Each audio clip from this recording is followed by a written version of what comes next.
say. So, right then, hello everybody. It's your old friends at Nerds of Us, and welcome back to the best of all worlds. Jerry, we are on to our third episode, Very exciting. which is very exciting. Yes, because around this time we should know how to get our shit together at this point. But we should, but then it's always me fucking shit up. So you know. Yeah, well, look, it's you take the rough with the smooth, as you often say, Jerry. I'm not going to say when you say it, but I think we can take assumptions on that regard. But we are sticking, at least for this and the next episodes, we are going to be sticking to season 1 of The Next Generation, as you said last week. So we've already done the battle and the Arsenal of Freedom, clearly the picks of the bunch at the minute, but we are getting into the sharp end of season 1 here, quite literally the last couple of episodes. And the one we're doing tonight is The Skin of Evil, which is a very important episode in its own right. Could very well challenge the battle for our current top spots. It's entirely possible. I think so. It's this is going to be tough. It's going to be tough. I think this could just. I'm not going to say it's going to get all 10s, because it's not going to get all 10s. No, it's not that type of episode. I definitely think this we're in a battle here now between this and Arsenal of Freedom. This is tough. This is going to be a tough episode. It's going to be intriguing. We actually have a few tough episodes to go, so we do. Yeah. Like I said, we're ending this little mini series on a high, fair to say, and it's intriguing to me as well, because I actually really love this episode, Skin of Evil. Like, out of like this and the next one we're doing are my two favorite episodes from season 1, and like there's not really any major competition in that regard. So I'm intrigued to see how we're going to take to it critically, because again, we now have to kind of look at it not from a fan's point of view, from an actual like, okay, objectively, is this a good episode? Exactly. Yeah. So it's going to be intriguing to see how we go. So Jerry, are you ready to watch along with us? So I'm ready to go. Much like the last couple of episodes, guys, it is like one half watch along, one half review, because it is literally the best of all worlds. So we invite you to watch along with us if you have your Netflix or other streaming purposes. Queue up your episode of Skin of Evil and watch along with us. So I shall count us in traditionally as 3, 2, 1, engage. The nacelles appear to be broken down. Yeah.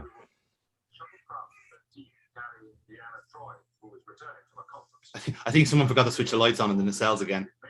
Yeah, I'm looking at that going, what the hell is going on? Well, there's your answer. There you impulse bar. Yeah. They actually explained that. I'm giving them a +1 for consistency. I will be maybe on the holodeck later. I need your help with the machine on this lock and break. The looks on you, I can start anyone. A valid assumption. Who was your first competitor? Science Officer Swenson. Oh, we have to watch out for those fucking scientists. They know sneaky bastards. They're dodgeballs. Complete pure dodgeballs. They like doing judo chops. They do.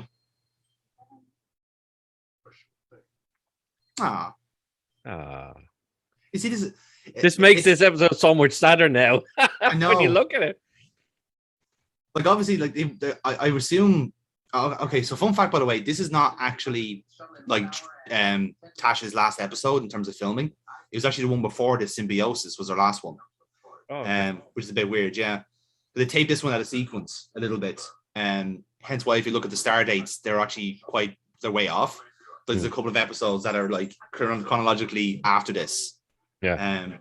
But obviously they kind of picked it for as Tasha's last episode.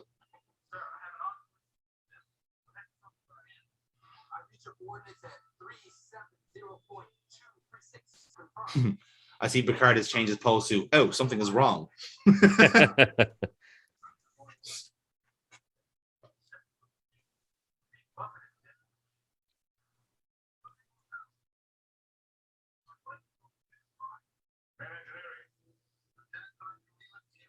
Oh, yeah, Leland T. What a man.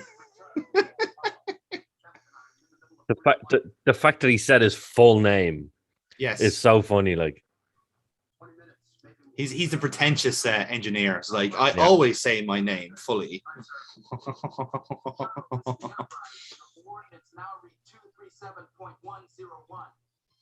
That's the Forge speak for Praetor. Where the fuck are you going?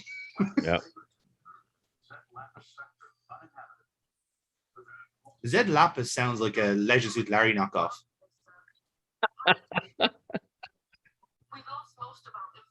Oh, there she is now. Working on it, Captain. 3 minutes. It should take me 3 minutes to say my entire name. Hold on. How did 20 minutes just turn into 3? What the hell? It's so many I've noticed something there actually. Yeah. Riker is sitting there, but he's kind of doing. Yeah, he's nervous. Yeah. He's little kind of twitch going on. I was like, what? I've never seen that before. Yeah, well, I suppose I think they're still at this point where like they're still trying to like tap into that like, oh, Riker's still kind of in love with Troy type deal. In this first season, it's more established. He's getting nervous. Yeah, he's nervous. Yeah, which is it is a little subtle thing like in this, and I will compliment Mr. Frakes on this part because yes, it's his old flame and he doesn't want anything bad to happen to her. So makes sense. Oh, look at that ship. It happens every time we watch this. Every time. Oh. No, like I won't say that when we're watching the original series or watching Voyager. True. I'd say it when I'm watching this. I'd say it when we're watching Deep Space Nine because I love Deep Space Nine, and then the Defiant then as well. I love that. Yeah. But just for me, just nothing beats this ship. Nothing. No. It's just a wonderful piece of engineering, and like at some point something like this could be made because it is that good. It's like one of those things that like it's art. It's kind of art imitating life type deal. Yeah. Now, granted, it's probably going to be some prick that Musk makes, but we can't win them all, I suppose. I can't comment. I don't want to comment. I couldn't possibly comment. No, I couldn't comment on that. Because you never know. We might get a sponsorship from Tesla and get a free car or a free Starship. You never know. They're branching out, lads. What could I take either one? Yeah. Right, here we go. Get the damn engines back online, man. Lieutenant Commander Leland T. Lynch II is going like, hang on. Sounds like my boat. To be fair, you have told me before how much you're missing the dilithium crystals in your boat. Yes. It's so hard to make considering I'm getting Elcar's display for the boat. Are you? 100%. 100%. Love it. Here we go. I love as well, I love when the whole kind of gimmick of dilithium crystals. Again, as a chemist, I just find that kind of slightly amusing that they have kind of based that on actual lithium and how that's now fuel cells in electric cars, but dilithium physically can't exist, kind of way. Yeah. Not to be a nerd, but technically it had to be trilithium, and it wouldn't be a crystal. It'd be so fucking unstable. You actually couldn't have it in air. Lithium does not like air or water, lads. Just throwing it out there. So crystals would not work. I like to think it's a brand name. Whoever discovered it just said it. Oh, it tastes like lithium, so I'll call it dilithium. I love how Riker's just chilling the arm over the side there. Atmosphere? Does it have any ambiance? I might use it for one of my jazz routines. Or for one of his seductions. I also call that a jazz routine. Oh, yeah. I often do it in the sound of 5, 6, 7, 8. I do laugh at Worf's makeup in the first season. It is quite bad, isn't it? God awful, You see, the actual the forehead mold, I don't mind as such. It's very simple, but it's the hair. It's the fucking the Sting fucking Steve Borden hair, even look at Data's makeup. It's pretty much the same throughout all 7 seasons. Whereas Worf is just constantly changing, constantly. So when he gets more older, he just adds more ridges to his head. That's how it works.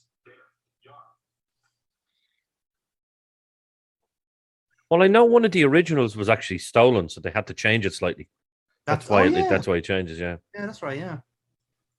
I might say all better for it. I love as well that poor shuttle. Yeah. These are the two massive nacelles on it, to be fair. Like, it's one of the premium models. Oh, there's the black shit now. Oh.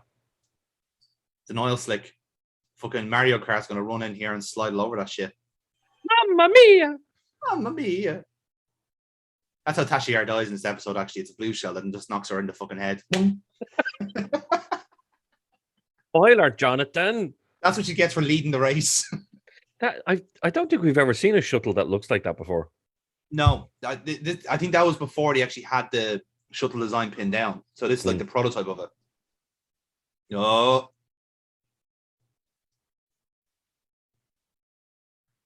Again, I'm just like, whenever I watched this episode when I was younger, I just fucking loved this because it was just so terrifying.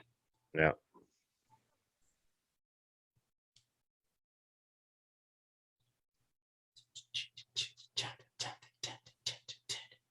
Come on, lads. You sort of split up. Two go one way, two go the other. Come on.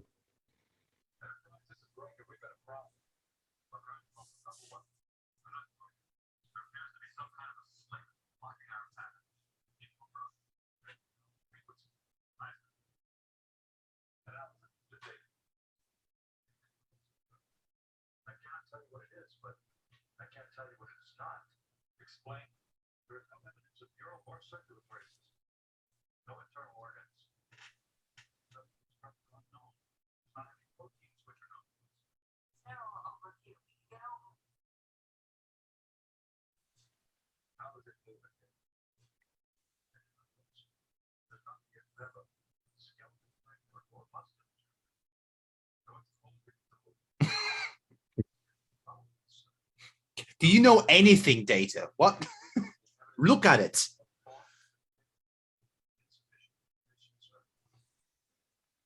Poor Data. He looks so confused. I know. I want to point out, by the way, like in a previous episode, the Klingon episode, they used Geordie's like thermal vision to suss out things. We could have brought him down here and see what's in there. Yeah. They're not that clever. No. Especially not in the first season. No. Now, this to me, when I remember first seeing this, it's like, what the fuck? Oh, man. Imagine being the guy that had to be in that. We will talk about him in a minute at the end of the episode. There's the engines. Oh, we got them working again. All they needed was a new spark plug, and that was it.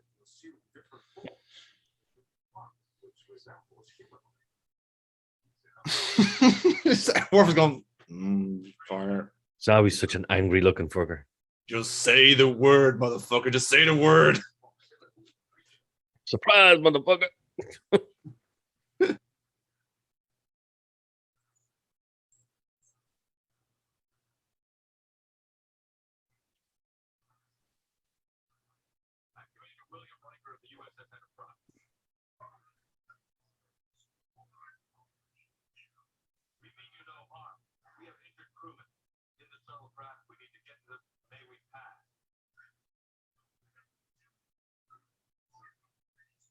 Preserving life, all life, is very important.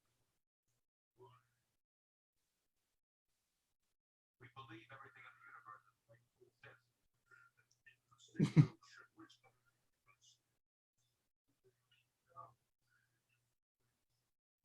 Uh-oh. Catch it.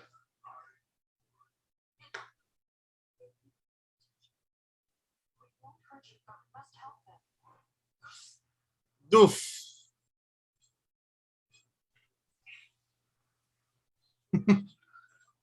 Quick, attack the oil slick before it does it again. You said to yourself, like, it's attacked her. They're shooting at her. It does nothing to them. No. Down I go.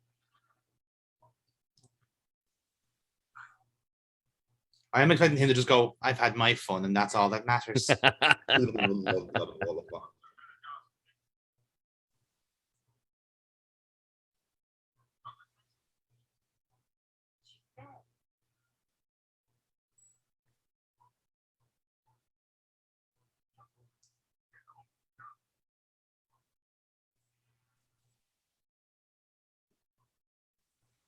it goes without saying. Obviously, like we'll kind of talk about the situation with Denise Crosby after the episode, but it is like such a cheap death in that sense. Like it just it's very cheap. Yeah.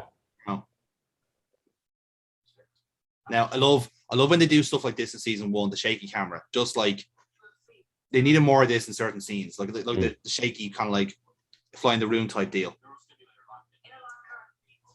You can tell like Roddenberry was a big nerd for medical dramas, and he loved shit like this. I especially loved, the episode where Worf breaks his back. Yes, that's great for stuff like this. Ethics, wasn't it? Yes.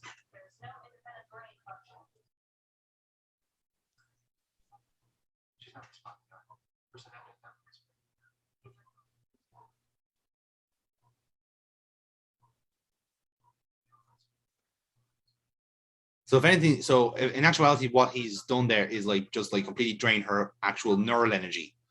She's literally sucked the life out of her in a manner of speaking. Bastard. Tell you.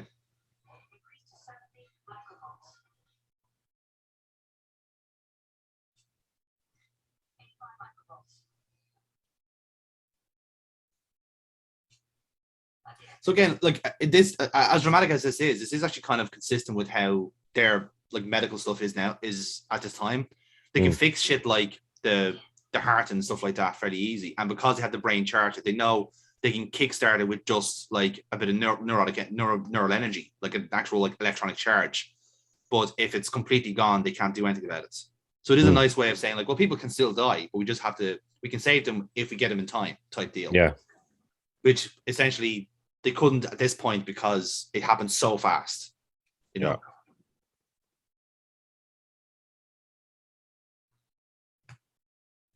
There was too much synaptic damage.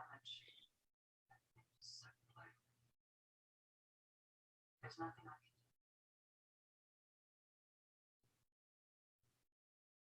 do. Now again, it's not an episode we have covered with as in the Naked Now, but the one person who should be feeling something about this but can't is Data. And this will become very apparent towards the end of the episode. Look at that bollocks on the shuttlecraft. I'm around you.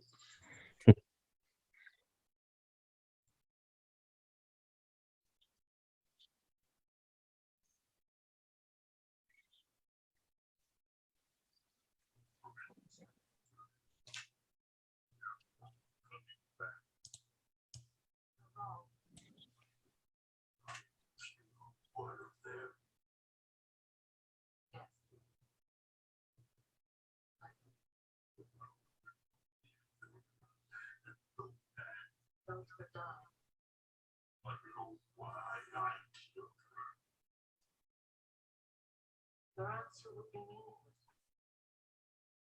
That act had no reason. I did it for the lulz. What we're saying is Armis is the original internet troll. He's literally the troll that gave birth to every single 4chan post you've ever seen. You found no satisfaction. Like he's like the patient zero. Like he is literally like the all-encompassing like dickhead, essentially. And literally every little strand is like a foreign post, a Trump. So we should really attribute him to 90% of Twitter right now. By and large, yes. If anything, he's more of a reflection of us. I'll give you what you want. What is that? To break their spirit.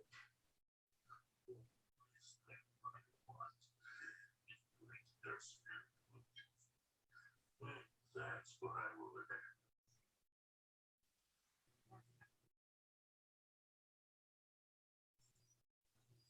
Again, like I'm not sure how to make of those. Oh, this is good. She only wanted to get to Troy.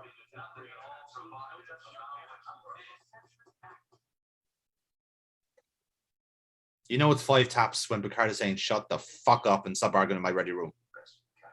He might argue that it was only 4 taps. Yeah, that's true. He's never gone so far as 5.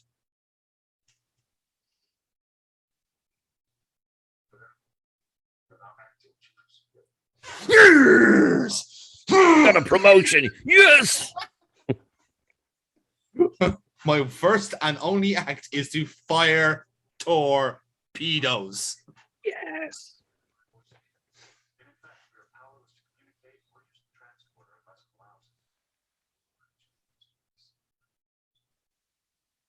Better blow it out of the fucking sky, so. Mm-hmm.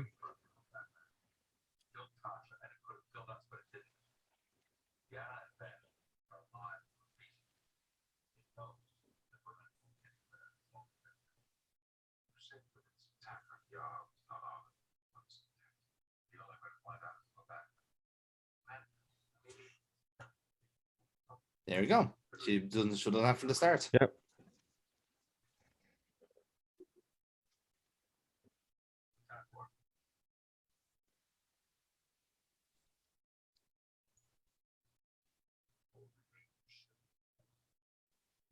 It is not safe for him to stay down there.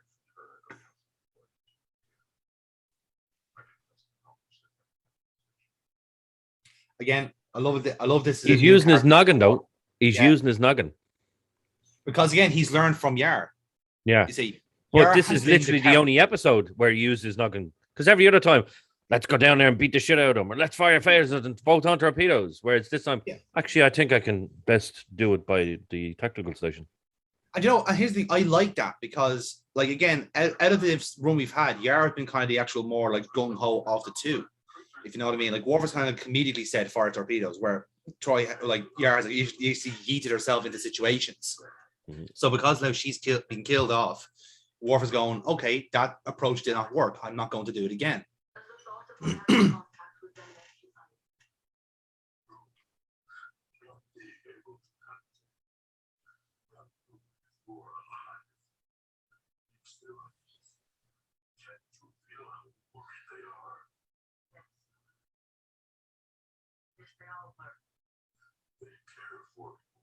How pathetic.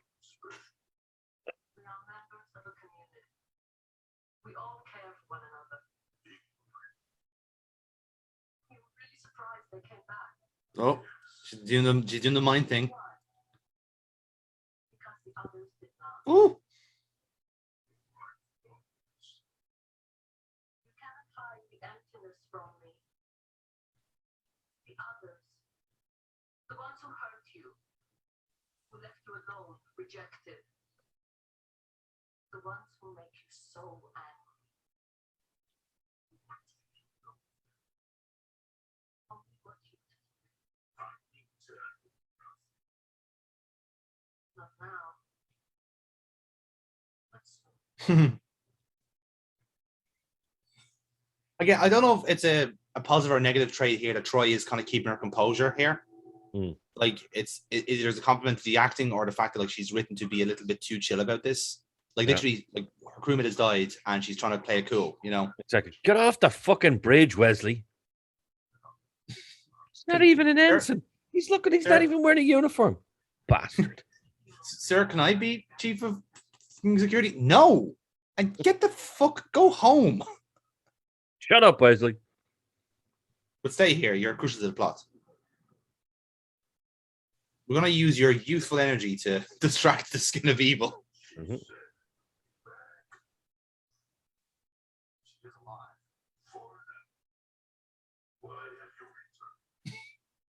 Go on, Jordy. Get a good look there.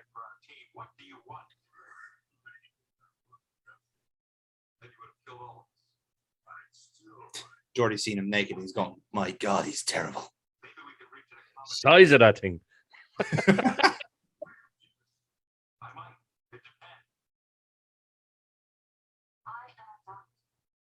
need to treat our injured friends. With a cherry on top?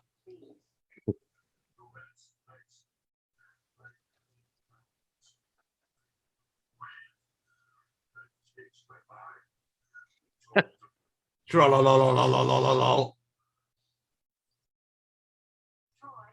can you hear me?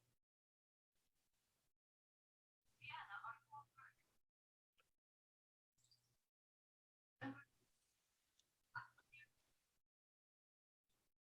all right? Yes. We've encountered some difficulty. That's one way of calling him. Mhm.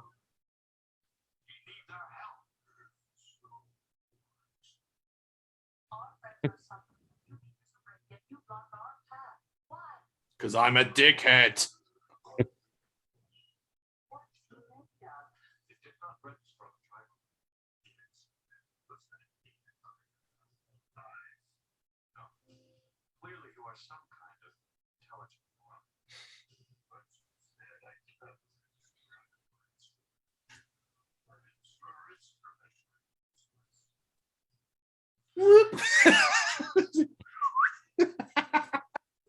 Oh no. No, not Jordy's eyes.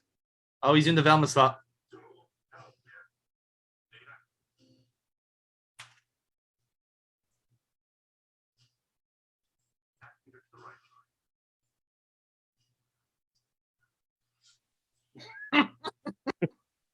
What a dick. You will just move it again.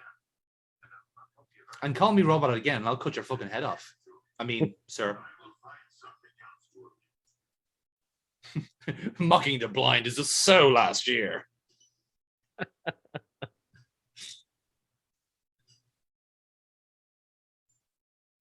The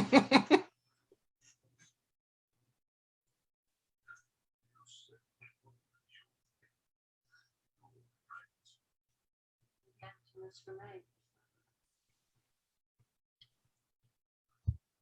Sounds so blue. No one truly understands me. Who deserted you?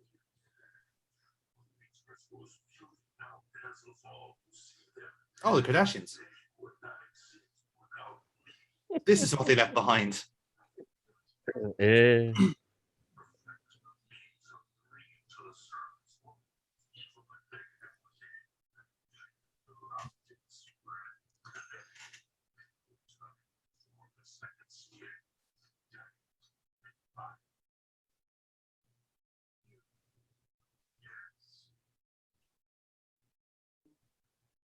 They discarded you and then you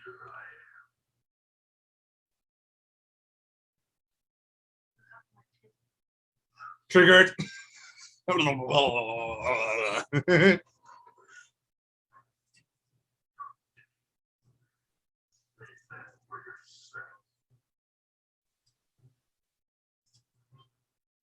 I love that Troy's face there just goes, oh, I have horrendously fucked up there.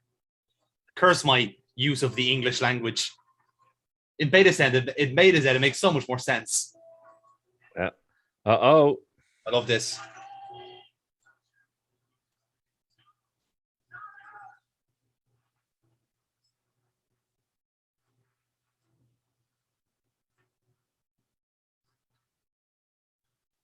Now goes without saying. I love that the phaser just accidentally fell into gloops. Like, oh, nope, can't use that now.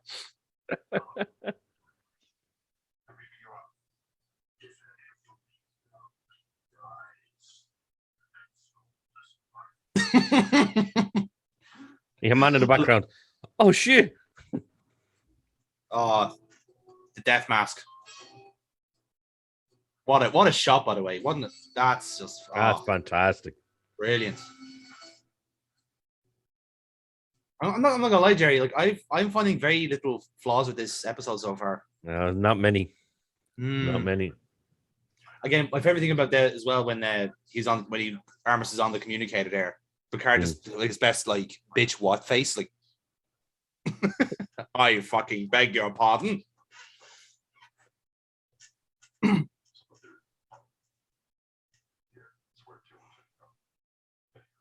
It's called the mean field intensity. It's when it's the most meanest.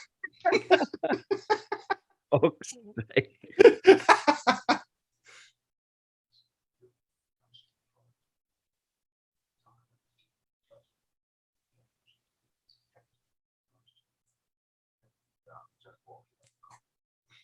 and if all else fails, fly the fucking thing out of the sky.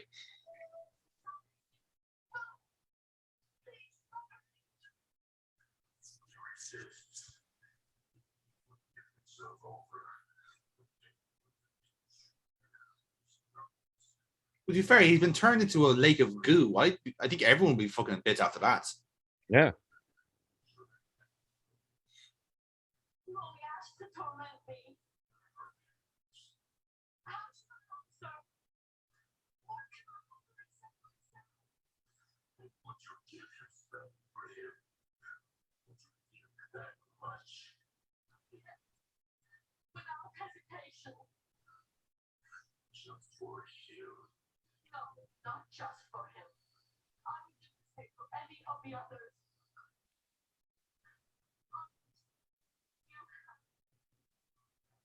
Let them go.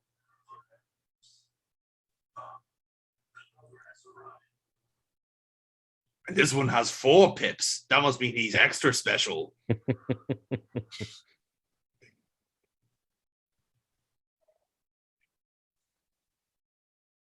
Again, camera shake. Love it.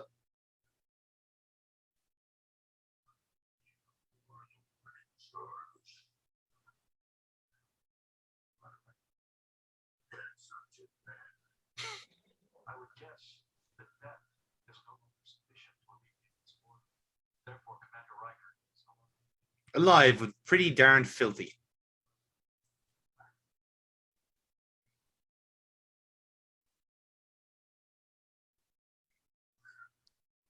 you want to ask me what I want.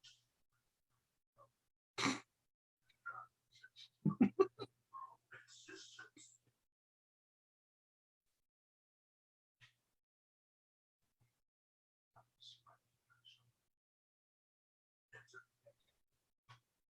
Would you like some poetry? Then I will do it myself.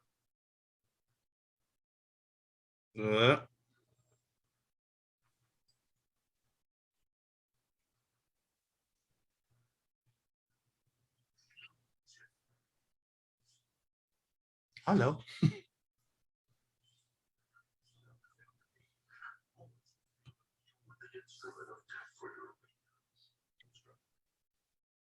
I have no control over what you do with the phaser.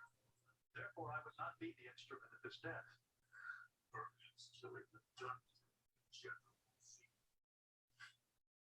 I do love the completely out of control movements. Mhm.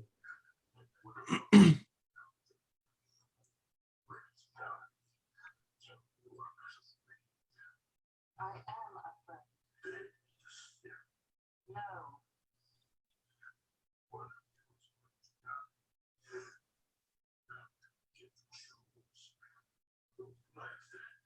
I love that. I like to think that the little clown from Saw is just writing all of this shit down, going, "Oh, this is fucking brilliant.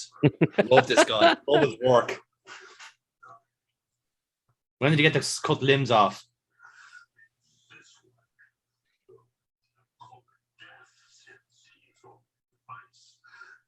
Plus, the way he has a phaser aimed, he's gonna miss. It's just gonna get his hair. Give him a buzz cut.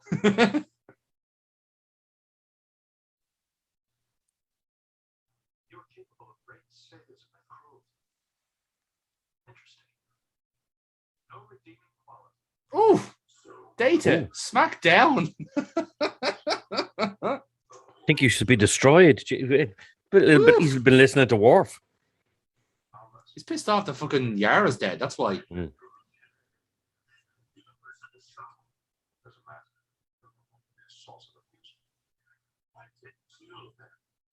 Yes, you can.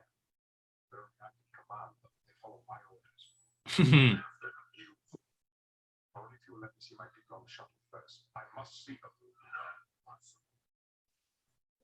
Then I'll get this wheels coming. Oof. I can. But you want to see. I do love how Picard has just wound them up so much. At that point, it's like, oh, here, have him back.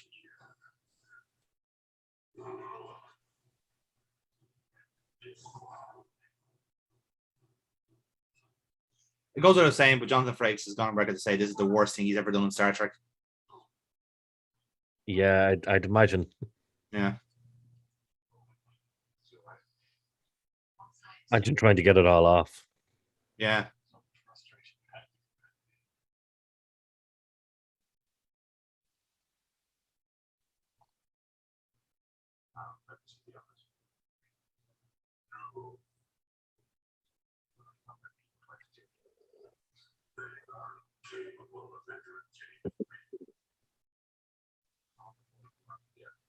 Enterprise, beam up the away team immediately.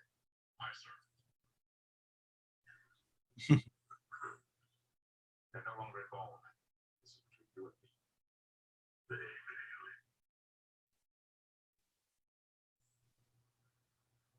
It would be nice if the transporters automatically clean up the gloop in the filter.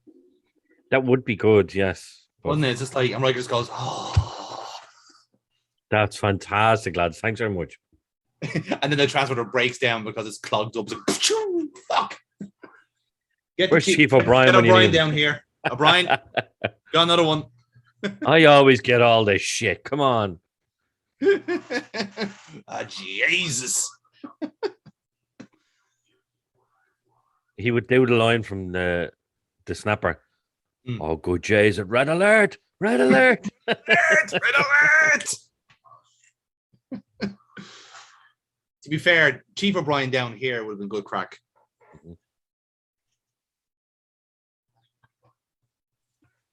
Actually, to be fair, like it makes you wonder, like what other captains would have done in this situation. You know, like Kirk would have perhaps tried to seduce the skin of evil, and Cisco would have tried to kill it with his bare hands, or just poison it to death. Yeah. And then Janeway would have poured coffee on it. Yeah, as we all know, the weak point of the skin of evil. And then Archer would have gone, I'm not seeing that for another 30 years. Fuck that. Not my problem. Good night.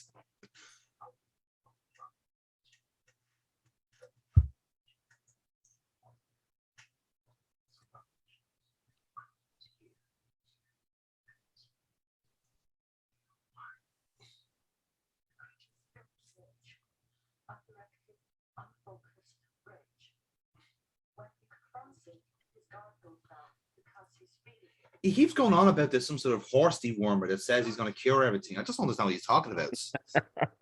And he keeps saying that like Biden didn't win. Yeah, I definitely saw a Trump sign outside. I thought so too. Yeah, it's just I don't know. Turns out Armis is the compilation of every single Florida man that's ever lived. That's why he's so evil.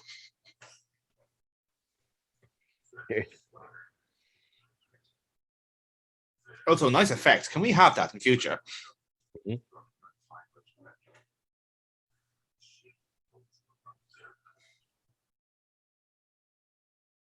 Oh, yes.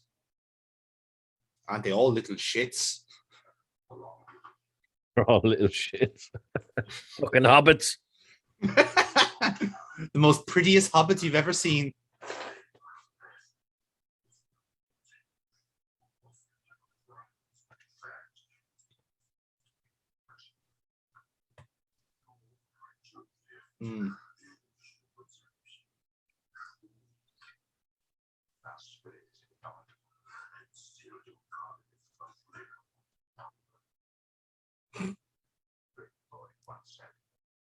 All spirits are enslaved and serve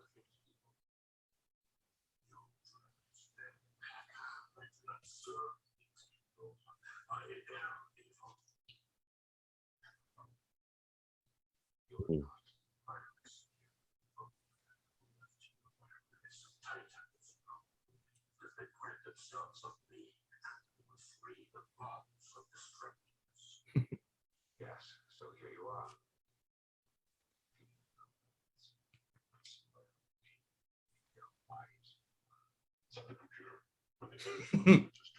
You know what to do.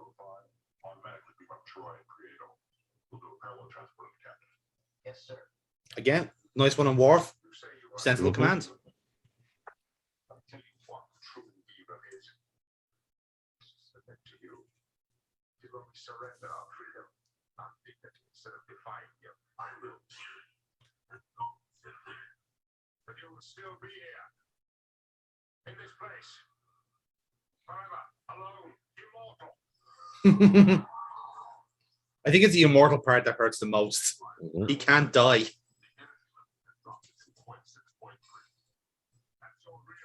2.6.3. Yeah. Too many points there, no? Yeah, technically speaking, yeah. You can... Like you can do a thing where like if it's like a fraction of a fraction of a fraction, but yeah. Mm.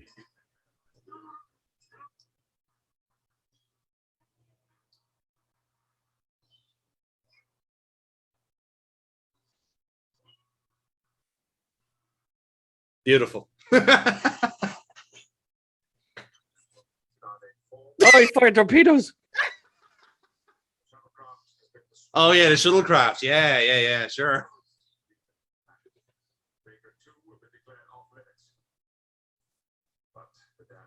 It'd be declared off limits until anyone who wanted to come around and point at the freak.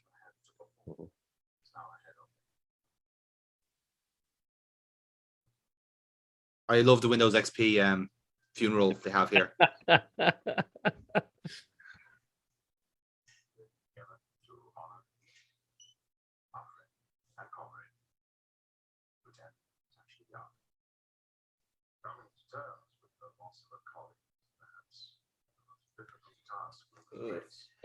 Me if I'm wrong. Is that the only time that he actually said Natasha Yar? Natasha Yar, yes. Because everyone always just called her Tasha Yar.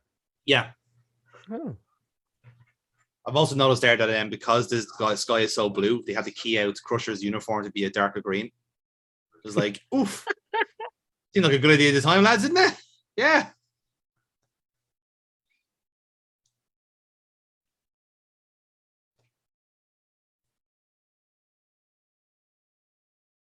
There we go. That's better. You are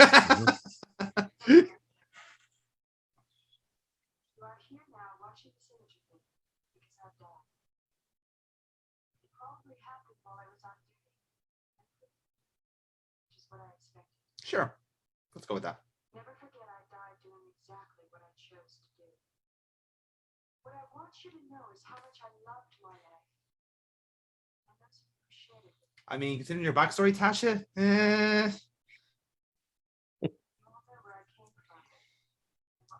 Like before. Starfleet took that frightened, angry young girl and tempered her. Best for your friendship and love. Will Riker, you are the best. I like to think that the initial line of that was, Will Riker, you're a fucking right. I don't know. Or Will Riker, you're a prick.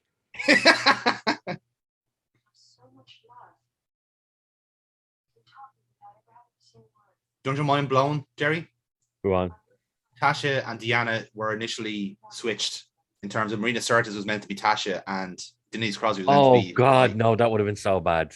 They had done half the first episode and then swapped them around and redid everything. Oh no, that's just no, it's wrong. Yeah. I hope I met death with my eyes wide open. I love that Worf smiles. Was like, yes, you did. You died well. I have learned to strive for excellence, no matter what the personal cost.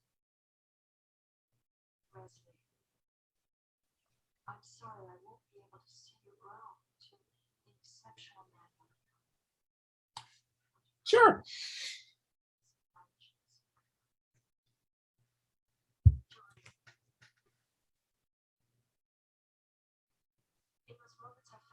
Despair. You took my hand and helped me see things differently. You taught me to look beyond the moment. My friend Beta, you see things with the wonder of a child. And you were fully operational, if you know what I mean.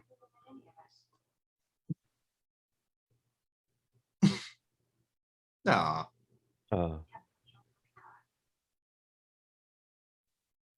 I wish I could say you've been like a father to me. But I've never had one, so I don't know what it feels like. But if there was someone in this universe I could choose to be like, someone who I would want to be proud of me, it's you. You have the heart of an explorer and the soul of a poet. So, you'll understand when I say, death is that state in which one exists only in the memory of others, which is why there's not an end. No goodbyes, just good memories. Your frequency's closed, sir.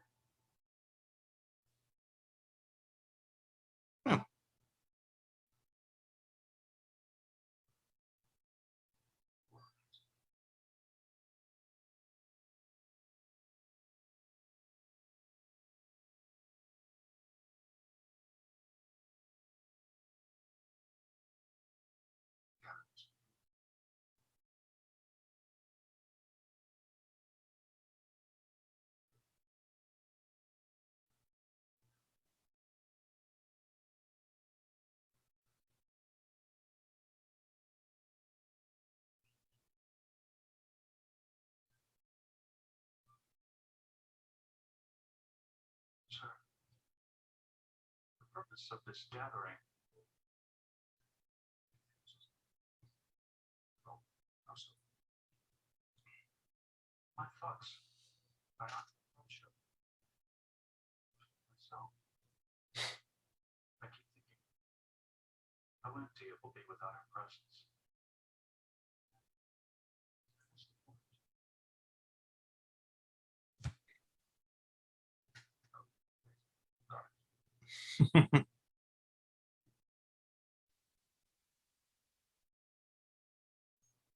Considering the story they would have had, yeah, kind of checks out. Mm-hmm.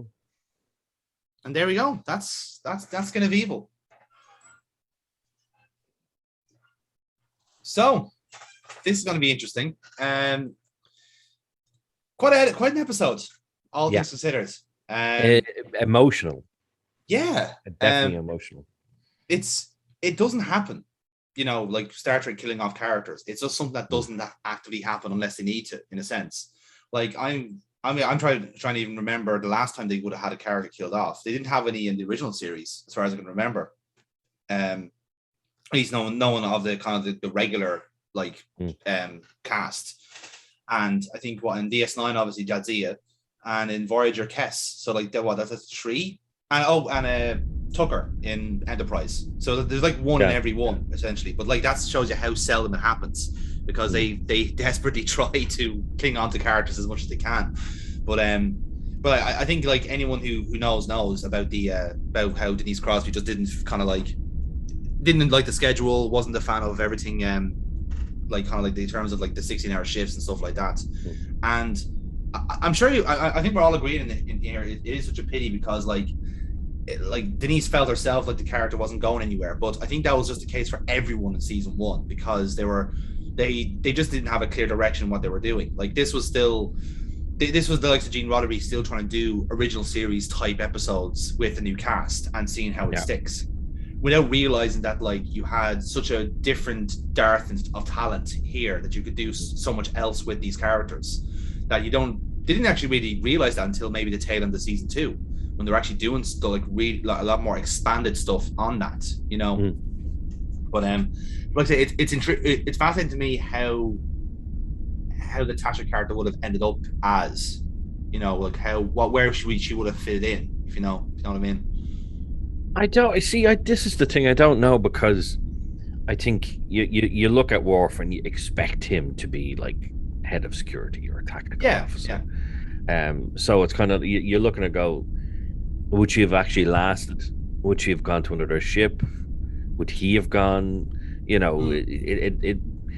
It's all just obviously speculation as exactly how it would have gone. The fact that Denise Crosby does come back, and she reprises her role as Tasha in yesterday's Enterprise, and you think, okay, well, that's just a once-off. We're not going to see her again. And then she came back again, as Sela. But obviously, you change Tasha completely when you bring Sela in, because she's just an evil bitch. It's a complete departure in terms of the character, and that's great, because you got the best of both worlds, if you pardon the pun there, because not only have you brought Denise Crosby to do kind of a bit of a redemption to the actual character, but to also Denise herself. And she's still an active part of the crew. And let's be fair here, like if we're talking about like the current Trek, like Star Trek Picard, Sela's still around, you know, hypothetically. Like she is not like been killed off or anything like that. So it's entirely possible you'll see her again, you know. Or again, there's nothing stopping saying like doing a different timeline in this new show. Who's to say that like whatever has happened has changed things completely?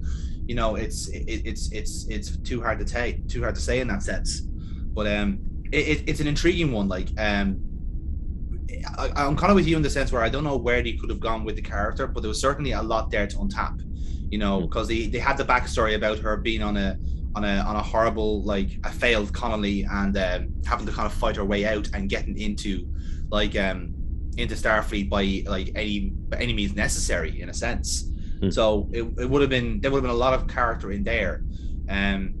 And yeah, I don't know, like either if she would have actually been the chief of security or they would have found a different role for her, like something like a second officer spot or probably not engineer, but like something like helmsman potentially. Like it's hard to say. Like maybe she could have been the one on the kind of the away crews and stuff like that. It would have been intriguing to say, but yeah, funny. It was a funny one, all right. But then nevertheless, then we'll move on then with our other business. Obviously, we have no ships in the shipyard this time around. And let's talk about the guests among the stars. So a lot of one-offs in this episode. So I'll go through them fairly quickly. Brad Zaburst was the nurse, the unnamed nurse. He appears a couple of times in the show, actually. He's in this one as Skin and Evil. He's also in Justice and Heart of Glory as just an unnamed nurse. Fun fact, by the way, he's actually by trade a cameraman. For the most part, he's a camera operator. He's done like various different shows, like Big Brother, The West Wing, Ellen DeGeneres, and Whose Line Is It Anyway? Just to name a few. I love that show.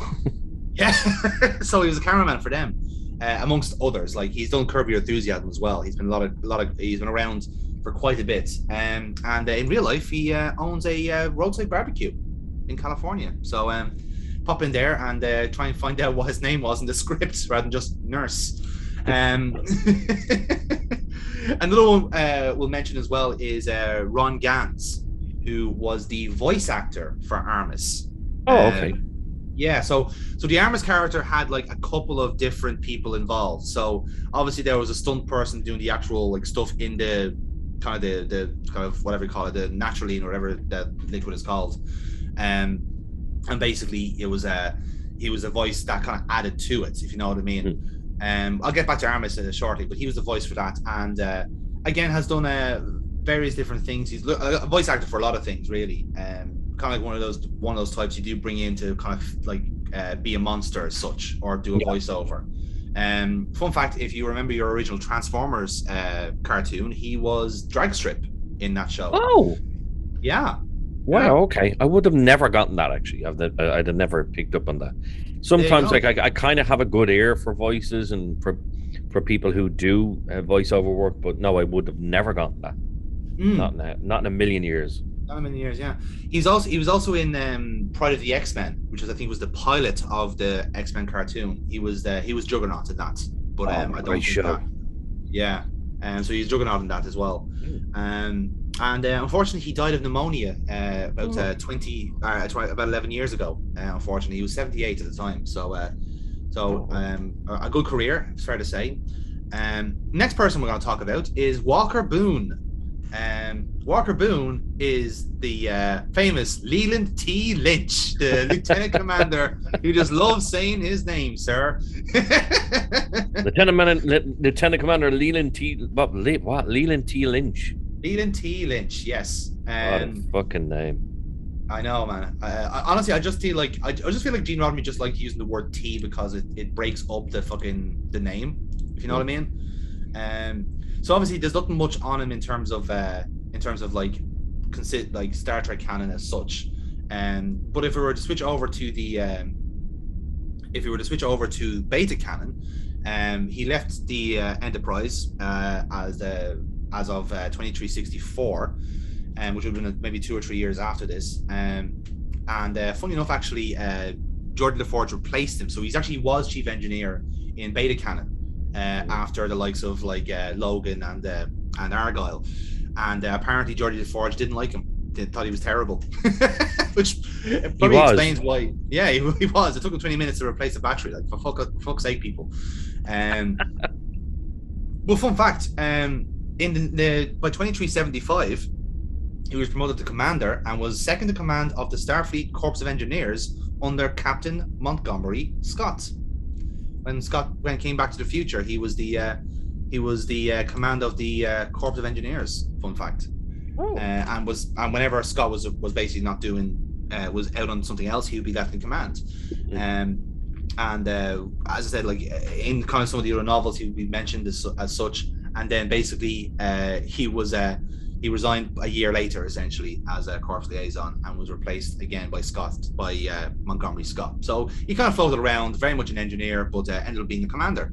Not much on ships though, mostly as an actual like career engineer, I suppose. And the last person we'll talk about very briefly is Raymond Fortune, or Fortune, I should say, who was Lieutenant Ben Prieto.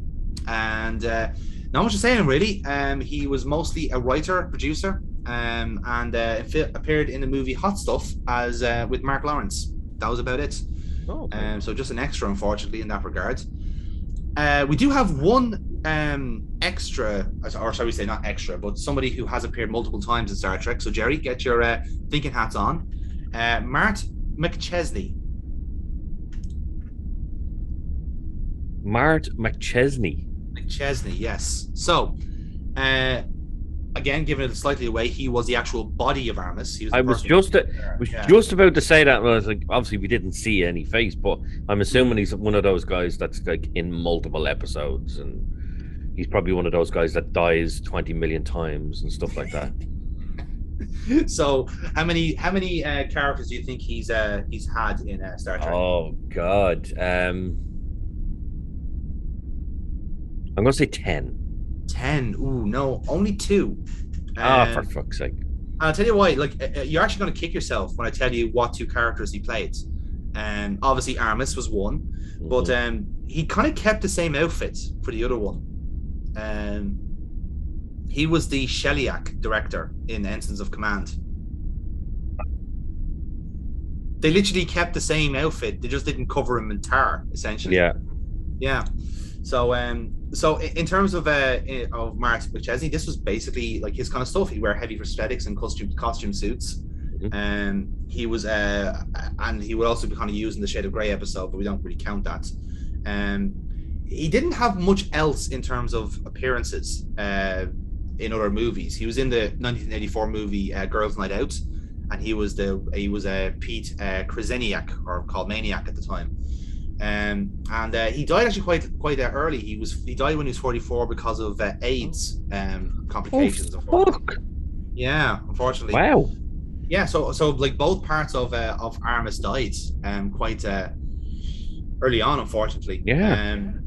Armis himself, by the way, I don't know if you perhaps have watched Lower Decks. He has appeared again in the most recent episode at time of recording, The Spy Among Us.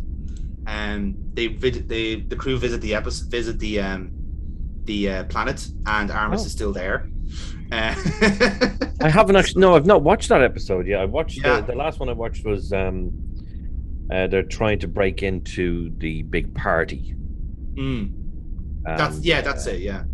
Yeah.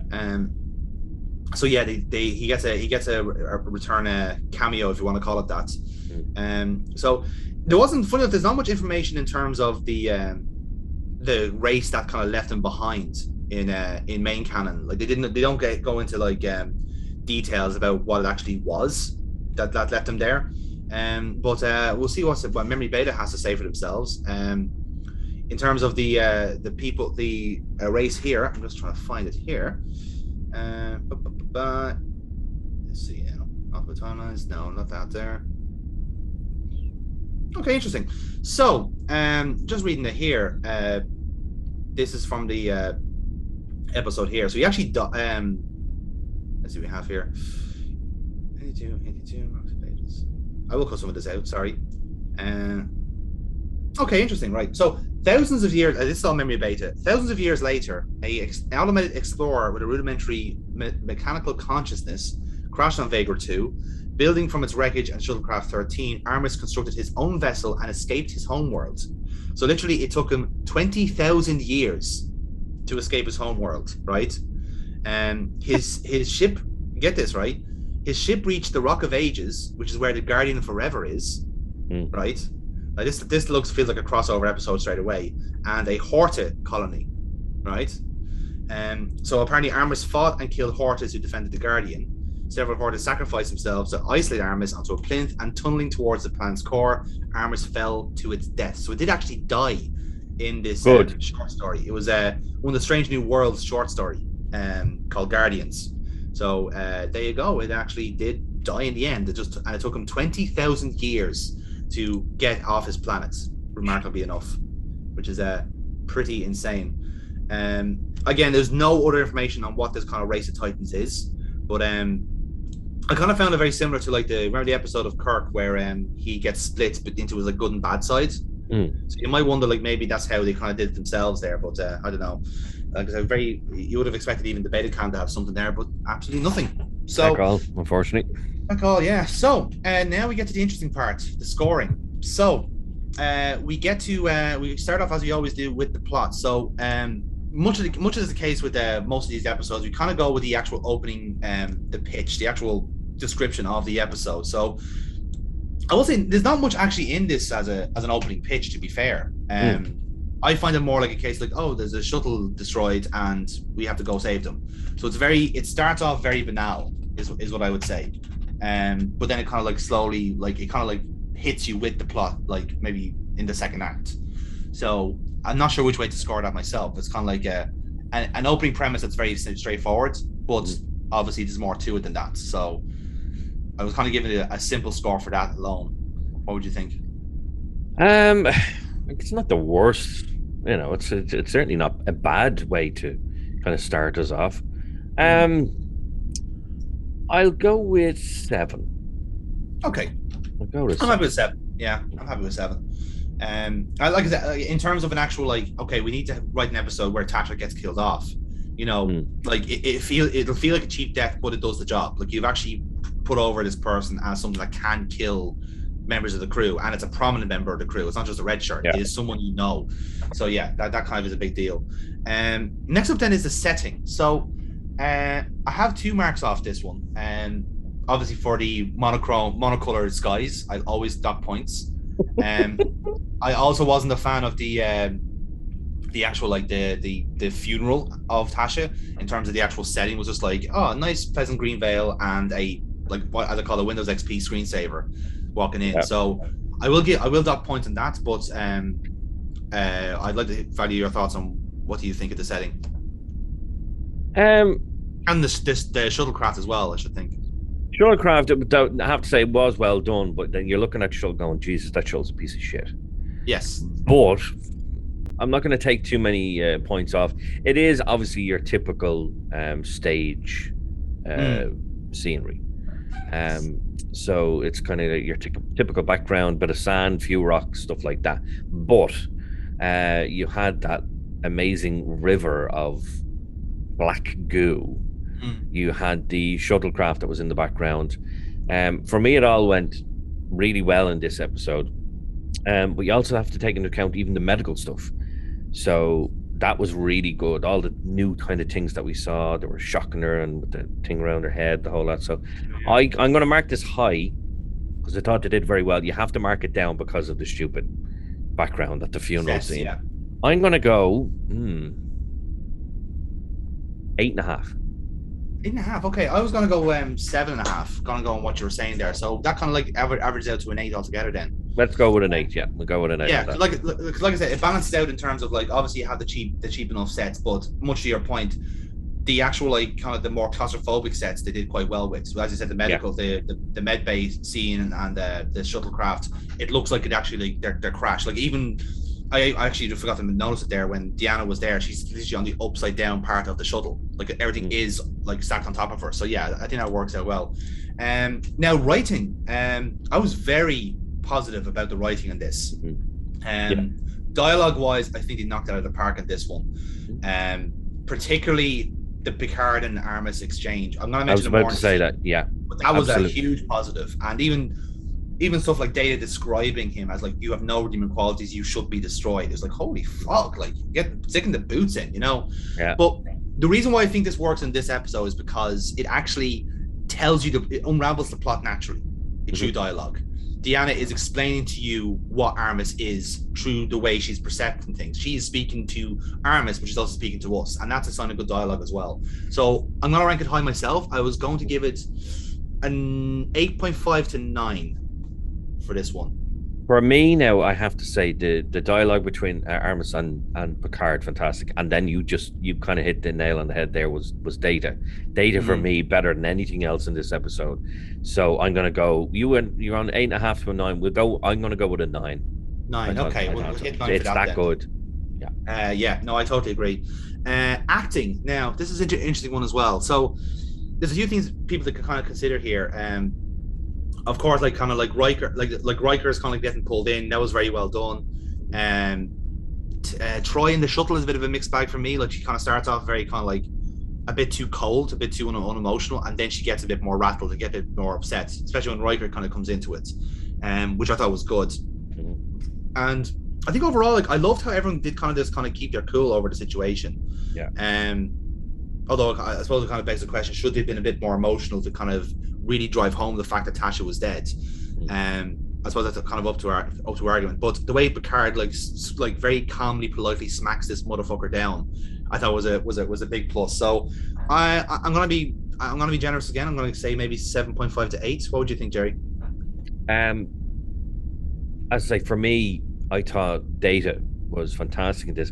Yeah, you have to understand, Data is unemotional. He doesn't have emotion. So for an actor to kind of show it without showing it, just through the dialogue, obviously that's down to the writing, but it's also down to the actor as well. And I thought he did a fantastic job with this. So what'd you say, 7.5 to an 8? Yeah, about that. I'm going to go with an 8. 8, yeah, that's fair. An 8. I thought it was very good. I think that's a fair shout, because I was even considering the stuff like the even the stuff like the jutting around, like you're actually out of control. Like they do it a couple of times, and some of them are very good at it. But Brett Spiner was fucking natural. You know? He was fantastic. Very good at it. Yeah. Now action. So again, for a lot of things that happen in this episode, there's no major fight scenes, but there's some very like cool spots here. The two that obviously come to mind would be obviously Tasha getting like leaped out and attacked, and then Riker getting pulled into the goop. So those two rank very, very highly to me, but they are the two kind of high spots in that. So depends on which way you want to rank those two in particular. I say it's not really an action-filled episode. No. But what they did was good. I thought it was good, especially it was a little bit kooky how he was getting dragged along. But I'm not going to actually take too many points away for that. I thought it was good. The look on Riker's face, kind of, and then he gets dragged in, but then that one bit, like the death mask thing, you're like, oh, we'll get to that one. We'll get to that one. But I'm gonna go 7. I'm not gonna go too high, but I'm not going low with it either. I'm gonna go 7. I'm happy with 7. I was gonna go 7 myself for Tasha's being thrown around and Riker. So now effects. This is the one, I think, one of the strong points of this episode, because obviously with the lake of goo kind of like flying, like kind of moving, tracking where everyone is going, big plus. Especially with the time, because like they would have had to actually like kind of like key out a certain part of the ground and then keep moving that along then as the people were moving. And then there's certain parts where like Armis is emerging from the goo and then coming back out again. The death mask. A lot of positives. A lot of positives. And the one negative I would say is obviously the stuff like the stuff we've mentioned already. Like I took one out there because of of Crusher's uniform getting like keyed out. Yes, that was just an oversight. That was just like, we picked the wrong shade of blue, you fucking idiots. But otherwise, like, I'm ranking it still high. I'm giving it a 9 for me. Like, but for if it was just based on the death mask alone, I'd probably give it 10. Yeah, because the death mask is fantastic. The river of goo, fantastic. I'm gonna go 9 with you as well. I'm gonna go 9. I just thought it was brilliant. From everything from the sea of goo to Riker getting dragged in and then getting dragged out. The death mask, I thought, oh, fantastic, all fantastic. Yeah, absolutely. Then we have to score, and again, we were talking about the likes of the Battle and Arsenal Freedom, where like having an appropriate score is more important than having a good score sometimes, and this was both for me. Like the first time Armis appears from the goo, and you're hearing and it's like this is an evil bastard. The music is telling you you're in fucking trouble, and even then the kind of the very like kind of low key, tense music for when Tasha is getting revived in the med bay. Very just great work all around. Like I said, again, this is one where it's appropriate music as well as being effective. So I'm gonna give it a rank high number myself. Jerry, what would you think? You know me, I will judge them if it's not good. I will judge it harshly, because if it's not appropriate or if it's not a good story, like, no, it just didn't fit for me. This, it all fit from the first time you see Armis to even the funeral. The nice little somber little touches. 8 to a 9. 8 to a 9. I thought I was quite good. So 8 to a 9. What do you think? I'm gonna go 8.5. Let's go 8.5. In the kind of ballpark myself, so 8.5. Yeah, go 8.5. Now, next up is scene. So again, we kind of hone in on one particular scene here, and kind of rate on that. And I think it's fair to say it'd be unfair to hone in on just one scene in this episode. A lot of very key moments, and very kind of memorable moments as well. Obviously, Tasha's death is one. The funeral is another one. The one I'd like to hone in on in particular is the Picard Armis exchange. Yeah, unbelievable, just great stuff altogether. And it is essentially Picard talking to a guy in a ghillie suit wrapped in fucking oil, but you weren't to know that going by the acting. Like, this is an actual like philosophical debate with literally an embodiment of evil. Like it reminded me like the original series used to do this a lot, where like Kirk would like argue his way into the solution, and a lot of it had to do with like arguing with a computer, and like Kirk would literally just go like, this argument is false, and the computer would go blah, blah, blah, blah. It's like, this is a better version of this, where literally it is a case of like, I have the moral high ground, quite literally, because you're the most evil thing that's ever existed. So here, have some of this, and have some of that, and have some of this. I'm throwing every fucking insecurity you have over your head. Which is brilliant. Like, honestly, like there was so many memorable scenes in this episode. It's actually remarkable to think they're all in the one. Like, you would have thought like with the case with the Tasha, obviously the Tasha's death, you could have imagined that was a separate episode where she died in, but there wasn't. This all happened in this one episode, so it's such a busy episode too. I'm giving high marks as well. I want to give this 8 to a 9 myself. Oh, it's tough. Because it is such a good episode. I'm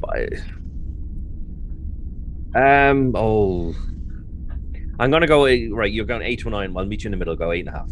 8.5. Okay. 8.5. We go 8.5 on that one. Very good. Well, exciting enough now. Skin of Evil. We have 2 categories left, and it's already second. So already beat the Arsenal of Freedom. So this is very interesting. Very, very interesting. So next up is character. So again, we hone in on who we think is the biggest winner or / loser of this episode, and scored based off that. Obviously, in terms of loser would be Tasha, but we depend on what kind of way we want to score it. But the actual people who are most impacted by this, Deanna's one, of course. Yeah. Like, she obviously was the kind of the focal point of the episode. Worf, I think, also there's a lot of points in this one, because for one, he wasn't gung-ho. There's a lovely exchange at the start of the episode that kind of is a kind of foreboding, where like, oh, like one of these people are going to die kind of type deal, and it was unfortunately Tasha. But you actually did get like a taste of what these two would have been like as a team, as a group, as a couple, even. You never know, in terms of what they would have been like going forward. And when you do see them kind of interacting, you see how much chemistry they actually did have. It is such a fucking shame we never saw that. And even in the various iterations of Tasha, you don't see it. It is one of the great what ifs of the next generation. What if Tasha There's no more interaction after this. There's zero. No, because obviously in yesterday's Enterprise, Worf isn't there. Yeah. Because he's a Klingon and he's a different character altogether then, yeah. So fascinating to that's just one for the speculation, really. But I thought and another big winner as well was Picard. Literally, like, this was a life and death situation. Like, he could have walked out with 3 dead people, more like 7 dead people. But literally, he argued his way out of this. And not even an argument. He literally just like coolly, intelligently smacked down what was literally a skin of evil. And he says it himself. Armis says it, I am a skin of evil. He says it, so I love it. I love it. So again, I'm going for another very high ranking here.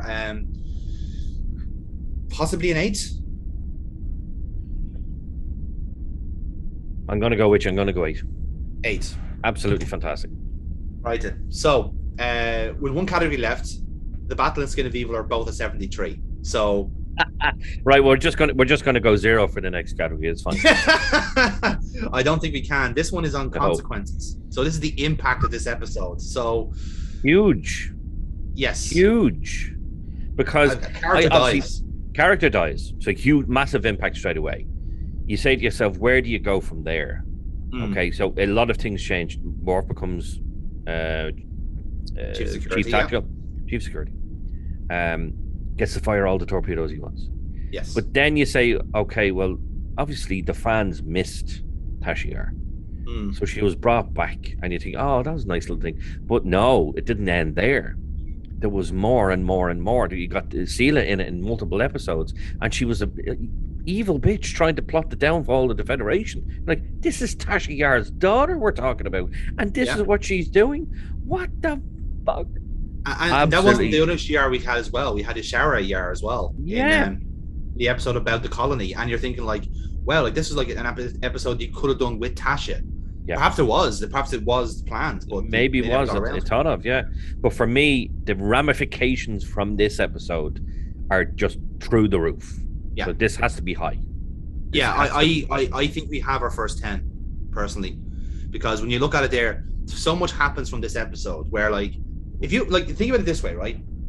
If Tasha Yar didn't die in this episode, she would not have gone back on the Enterprise C. Because the only reason she does go back in the Enterprise C is because she learns from Guinan that her death in the actual timeline was a cheap one. It was meaningless. So she wanted to do something right, and she wanted to basically end a 20-year war with the Klingons, which, as we learned from Guinan, was a completely meaningless war. It never had to happen. It never did happen in her world. So the fact that if that never happened, if Tasha was still alive, we would have never had yesterday's Enterprise. We would have never had redemption. We would have never had reunification. There is 3 or 4 incredible episodes that wouldn't have happened, ironically, with Tasha dying. Now, granted, you'll never know what you could have had with her, but look at the episodes I've just rattled out, lads. Those would not have happened if Tasha didn't die.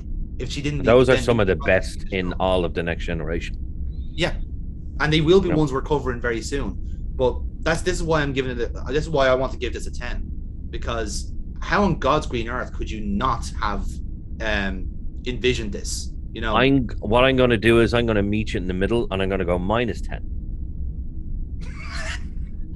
Because you want the battle to be still top. No, I you know what? I can't disagree with you. I really can't. So it has to be a 10. It absolutely 100% has to be a 10. Our first 10 of the podcast, lads, and that means we have a new leader. And it could be a while until someone tops this. An 83 out of 100. Holy shit. So season 1, The Skin of Evil, is 83 out of 100. Just below an A. It's a B+. There's a few episodes in Next Generation that I say, right, it's gonna give it a run for its money. Absolutely. For an 83, it's gonna give it a run for its money. For me, though, there's only one. I'm not going to pick one episode, but there's one series though that I definitely believe it's going to beat it, and that's Deep Space Nine. But that's way ahead in the That's future. all in good time, as we say. Yeah. All in Yes, good exactly. Time. Wow, But, 83. Wow. can you imagine? Could you have believed that we actually would have had a Series 1 Next Generation that ranked in the 80s? Like, there you go. I actually know when I thought about it, when we talked about doing this, and we talked, let's a couple of episodes from each season and each series, I was like, I was kind of, in a way, I was dreading the first series. It's like the first series of most things are actually that good, especially in Star Trek terms. But the fact that this just got an 83 out of 100 really kind of like, wow, okay, wow. So yeah, I'm actually quite happy with that. Yeah, same. Yeah.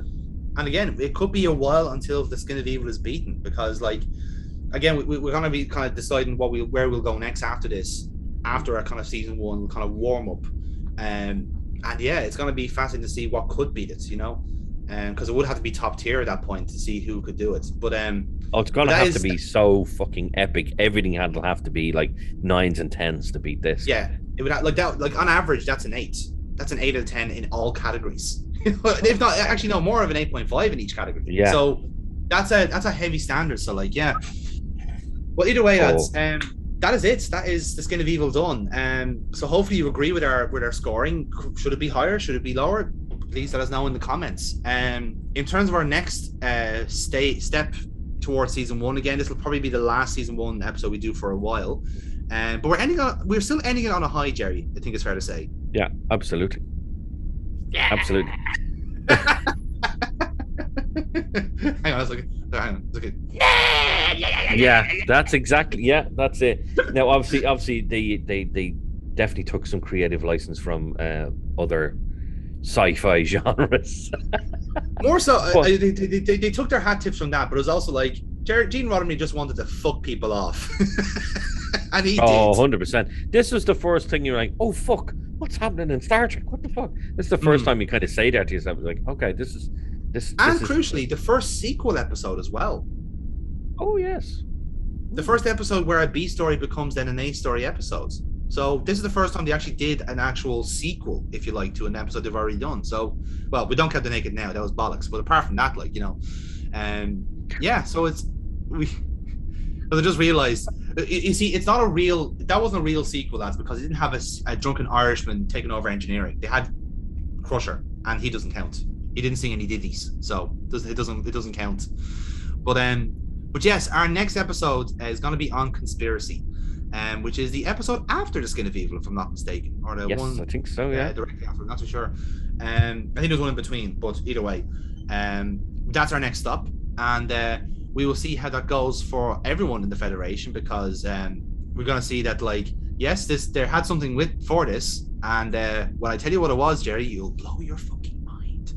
But either way, or blow your chest out, whichever comes first. But nevertheless, hopefully, guys, you've been enjoying the show as much as we have, and we're going to see you on the next one. But for now, Jerry, thank you for your company tonight. Always appreciate it. Thank you very much. Live long and prosper. Live long and prosper, everybody. Live long and prosper. Motherfuckers. Motherfucker.